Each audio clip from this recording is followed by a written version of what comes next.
Good day, Local 2627 brothers and sisters. Uh, Hope you've had a good week.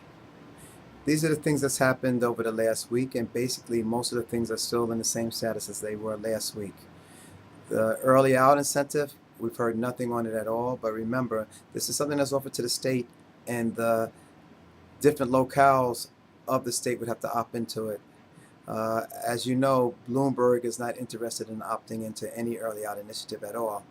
So all I can say is stay tuned with that one.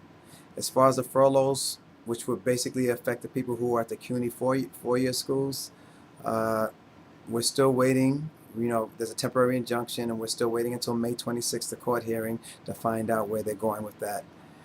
Uh, the status with DOE, with the changing our members from open competitive title to non-competitive title, is still the same. We still have the grievance improper practice that we're waiting to hear word on, and we're also waiting for word on the accretion of this new title that they've created, School Computer Service Specialist, into Local 2627. I'd like to mention shift differentials. If you started before July 14th of 1996, your shift differential, your night, as it's referred to, your night differential, would start at 6 p.m. and go until 8 a.m. If you started after July 14th of 1996, the shift differential is 8 p.m. to 8 a.m. It should be a 10% increase in your salary for that period. If you're not receiving that, you should go to HR or your personnel department, payroll department, and find out why it's not happening. After you get the story from them, then you should call the local office and let us take care of it. Everyone who's working either past 6 p.m. or 8 p.m. should be receiving a 10% night differential. I'd also like this time to also mention that for people that don't know, the overtime cap is $74,079. If you're not making that amount of money, you should be getting cash for any overtime that you do. Anyone else, you should be getting comp time, or it's negotiable.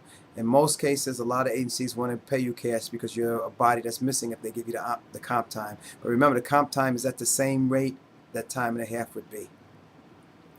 Another thing that I'd like to mention, if you have at least 10 people on your site, I'm just saying loosely 10 people on your site, you should have a shop steward, and you should make arrangements to have the local come and have a shop steward election at your site.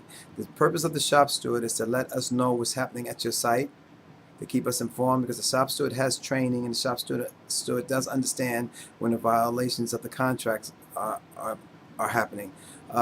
Also, the shop steward's job is to disseminate information from the local to the members at his site or her site.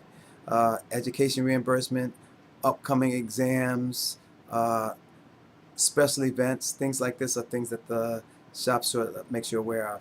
I'd also like to mention that the city has, there's a law that the city has to allow people to have bikes, to bring bikes into the site.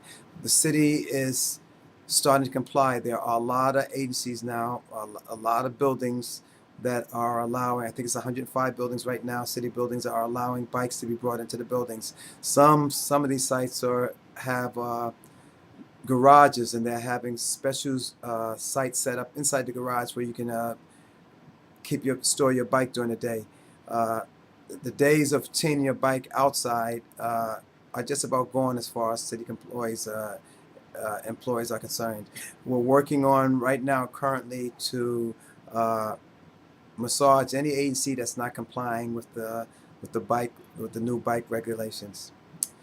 And basically, that's about all I have for this week, brothers and sisters. And if anything comes up, please make sure that you sign up for the e-alert system if you haven't signed up. And any current news or anything that's happening right away, we will definitely notify you through our e-alert system. Thank you very much, and have a good week.